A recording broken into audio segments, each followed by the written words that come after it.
Connect news 24 देख रहे हैं आप और मैं हूं आपके साथ साहिल। देखिए, जिस प्रकार से विधानसभा का चुनाव बिहार में जैसे जैसे नजदीक आ रहा है ना, वैसे वैसे राजनीतिक सरगर्मी जो है अपने चरम सीमा पर पहुंच चुका है।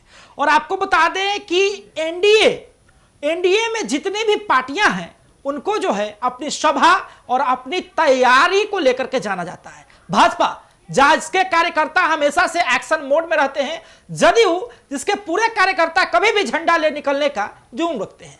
साथ ही में चिराग पासवान तो आप देख ही रहे हैं, जगह जगह जाकर के जो है एनडीए और लोजपा का परचम लहरा रहे हैं। लेकिन आपको बता दें कि स्पष्ट तरीके से सभी जिलों में जो है एनडीए का प्रचार वाहन यात्रा के रूप में निकालने की जो है अब तैयारी हो चुकी है। जी हां, जिले के कोई एक कोना न बचे जहां पर एनडीए ने क्या विकास किया है उसका जो है प्रचार प्रसार न हो पाए। जी आपको बता दें कि कई तरह के पिकअप और चार पहिए वाहनों को जो है इस तरीके से सजा करके तैयार किया गया है कि एनडीए के जितने भी घटक दल हैं उन सभी ने क्या बिहार में विकास किया है, एनडीए की सरकार में कितना बिहार विकसित हुआ है, इस सबका गुणगान कर सके और क्षेत्र में जा करके जो है इस मॉडल को अपना सके।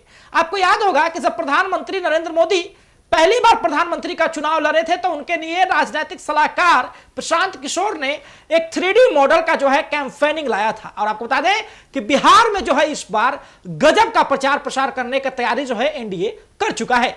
लेकिन स्पष्ट बातें हैं, एनडीए का ये जो वाहन निकलेगा उस वाहन में पार्टियों का कद भी देख सकते हैं आप। देखिए ना, ये जो एनडीए का वाहन है उस वाहन पर जो पार्टियों का लोगो डिजाइन किया गया है, जो लोगो लगाया गया है, उसमें सबसे आगे भाजपा को रखा गया है। जी हां, भाजपा सबसे आगे, उसके बाद जदयू, उसके बाद लोजपा, उसके बाद हिंदुस्तानी अवाम मोर्चा और उसके बाद उपेंद्र कुशवाहा की पार्टी आरएलएम यानी कि राष्ट्रीय लोक मोर्चा। यानी कि स्पष्ट है कि एनडीए में जो है अभी किसी की चल रही है तो वो भाजपा की चल रही है। और नीतीश कुमार और भाजपा के पास यानी कि बीजेपी और जदयू के बाद किसी की चलेगी तो वो चिराग पासवान की चलेगी।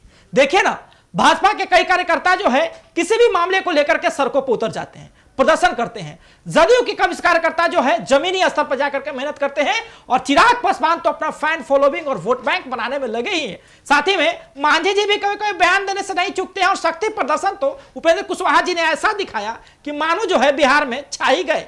देखिए ना, एनडीए में सीट बंटवारे को लेकर के जो घमासान हो रहा था, अब वो घमासान जो है उधर से ध्यान हट करके प्रचार पर चला जा चुका है।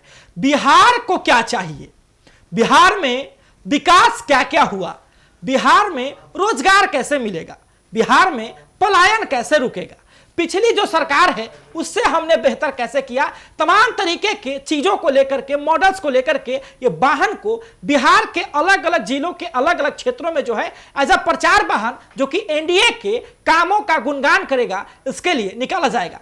लेकिन देखने की बात है, दिलचस्प बात है कि जितने भी वाहनों को चुना गया है उसमें से सूत्रों के हवाले से जो खबरें निकल करके आई है कि सारे के सारे यूपी मॉडल गाड़ियां हैं और साथ ही में जो है यूपी नंबर गाड़ियां हैं। यानी कि स्पष्ट है कि क्या बिहार में गाड़ियों की कमी हो गई थी, क्या यूपी से मंगवाए गए ये सारे वाहन। जी हां, स्पष्ट तरीके से एनडीए का जो प्रचार वाहन निकलेगा उसमें सभी गाड़ियों पर जो है तकरीबन यूपी का ही नंबर है। और स्पष्ट है कि बिहार में इस बार एनडीए जो है कोई भी चूक नहीं करना चाहती है। बिहार में विकास के नाम पर वोट मांगने की पूरी तैयारी कर चुकी है। लेकिन देखना बड़ा दिलचस्प होगा कि क्या जनता जो है इस चकाचौंध में आती है या अपना मन बदल देती है। देखते रहे सब न्यूज़ 24। धन्यवाद।